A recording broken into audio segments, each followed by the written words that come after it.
Good morning, everyone. I am Tushar, and I'll be presenting my FIM presentation on NABARD and its impact on rural banking. So without any further ado, let's begin. So first we'll talk about what was the history of NABARD and how exactly it was established. NABARD is primarily owned and operated by the Government of India. It's a development bank. The primary purpose of it is to facilitate credit flow and also aid in the promotion and development of agriculture and integrate rural development along with agriculture. So the economic activities that it covers are primarily in the rural areas. It promotes sustainable rural development, and that becomes a key element to prosperity in the rural areas.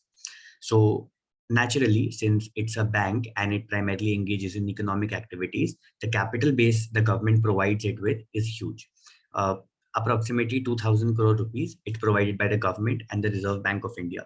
Its head office is situated at Mumbai, which is like the center and the economic capital of India. And also it has 28 regional offices that are situated all across the country, and it covers 391 districts as well. So what exactly is the role of NABARD? NABARD as an organization serves 5 primary functions: the credit function, development and promotional functions, supervisory function, institutional and capacity building, and role and training. And we'll be taking a look at all 5 of them individually, but these are what the primary functions are. Apart from that, it also takes like part in a lot of ancillary activities, but let's take a look at these 5 functions. So first, moving on to credit function. In the credit function aspect of it, it acts as a facilitator. Therefore, the first responsibility is to frame policy and guidelines for rural financial institutions. These institutions can look anything like a cooperative bank, a post office loan scheme, etc. And like the policies and guidelines are framed by NABARD for that particular organization. Then it provides them with credit facilities on capital to issue credit to like people who live in the rural areas. They also prepare potential linked credit plans, which is primarily associated with issuing loans for an activity that has a huge economic potential later. So it identifies the credit potential there and annually gives out loans to people who become eligible. And as a result of that, there is a lot of credit inflow and outflow. So the responsibility also becomes to monitor it and see where it can restrict and where it can expand its particular operations. Second would be its role as the development and promotional functions. It goes ahead and like vents out. So number one would be that it generates action plans. It generates action plans for cooperative banks and regional rural banks and helps them become a self-serving entity by helping them prepare action plans for themselves. Then implementation. Naturally, when a plan is made, it will need some sort of an execution strategy to implement it. And NABARD also comes in handy there by helping them sign a memorandum of understanding. A memorandum of understanding is primarily what an organization signs with the government in order to execute a particular plan that it has come up with.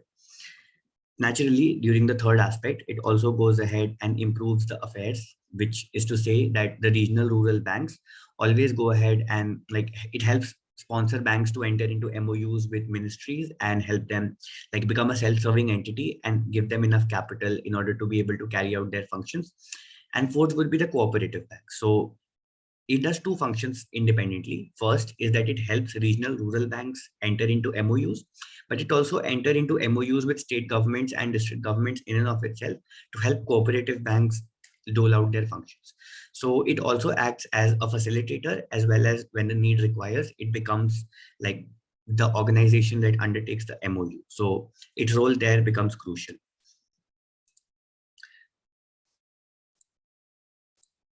Right. Apart from that, since like the financial assistance part of it becomes really, really huge, it also provides financial assistance to cooperatives and RRBs to establish technical monitoring and evaluation cells. These cells help the regional rural banks identify credit potential and dole out loans. Naturally, when it's helping RRBs and cooperative banks, the management of that particular bank isn't necessarily as well trained as it's required to take credit doling out schemes to the next level. So management training is also provided by NABARD to these banks and cooperative institutions. So we also need to understand that credit in India is a very informal sector. Like people would rather prefer to take out loans from their local money lenders than going to a bank because banks require collateral. So NABARD's responsibility also becomes to create awareness on the government schemes, which can be the Vikas Volunteer Vahani, and organize farmers clubs, etc., in order to tell them about the improved management information system or improved financial assistance system. So creating awareness also comes in one of its very important roles. Fourth would be organizational development. So NABARD consistently partners up with various organizations in order to uh, carry out their development and give them the advanced methods of credit management so that they can carry out their functions effortlessly and seamlessly. The supervisory function. So NABARD naturally also acts as a supervising authority for the credit sector in the rural India. So number one, it carries out inspections with RRBs and cooperative banks under the Banking Regulation Act, and always make sure they are there is no shady activities, or there are no, let's say, irregular activities going on there. It also does the same with state cooperative banks, regular inspections, and also goes ahead and suggest any optimizations that they can make to their system in order to be able to carry out their functions seamlessly. It also provides advisory. So advisories are provided primarily to the Reserve Bank of India in terms of where the new branches are required in the rural areas and where new cooperatives can be established. So supervisory functions is primarily like the overarching idea of them going ahead and supervising RRBs and providing recommendations to RBI as to how regulations can be made better. Institutional capacity building. So naturally, when the credit facility and functions of a country enhance, it requires more institutions and more capacities in order to be able to carry it out. So number one thing that it does, that it helps RRBs and sponsor banks enter into MOUs again to make them to expand their authority, expand their institutional capability in order to be able to carry out their functions. Then training is required. As we expand the infrastructure, the training to the organization becomes really important. So it constantly partners up with various institutions and it provides them financial assistance in order to carry out that expansion. So this is like a very subsidiary role that it helps RRBs become self-sufficient and helps them expand into various parts of the nation so that credit building or credit doling out schemes can reach everywhere. Right. So in terms of how training goes, we need to know that credit facilities are a very technical role.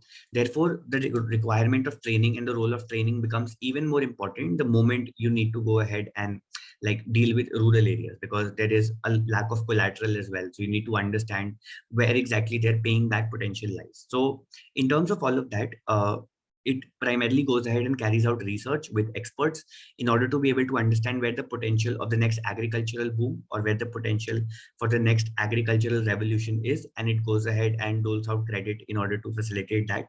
So the idea of how it provides consultation to Reserve Bank, central government, state governments, etc. for the same.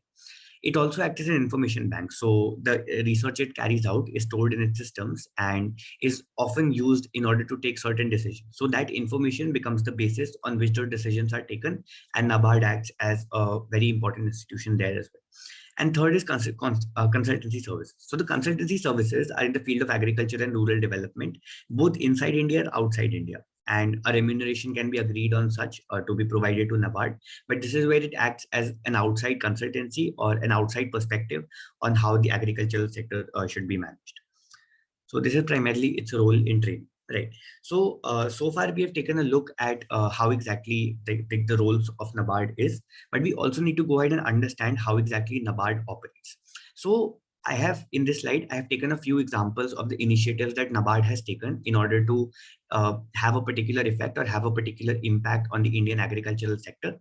So some examples are that in terms of water conservation, it incorporated a watershed development program and conserved more than 2 lakh hectares of water in Maharashtra itself.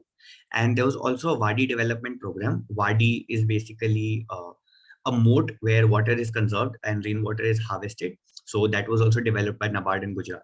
Second is resource management. So since natural resources are scarce, and same is very true and very apt for agriculture as well, NABARD always goes ahead and has an umbrella program running for natural resource management, but it does not stop there. It also goes ahead and educates the farmers and self-help groups in terms of how they can contribute to resource management, because sometimes farmers use excessive fertilizers and pesticides and that wears away the land. So NABARD goes ahead and educates them as to how they can do that particular job better. And as the world becomes more digital and as the world becomes more connected, technology will always play a great role. So in agriculture, information is very important in terms of what the weather conditions are, in terms of what the soil optimization is. So NABARD also goes ahead and disseminates weather information through SMS, but also it sets up biocarbon funds and farmer technology transfer funds to take care of their capital needs when they need to incorporate that technology.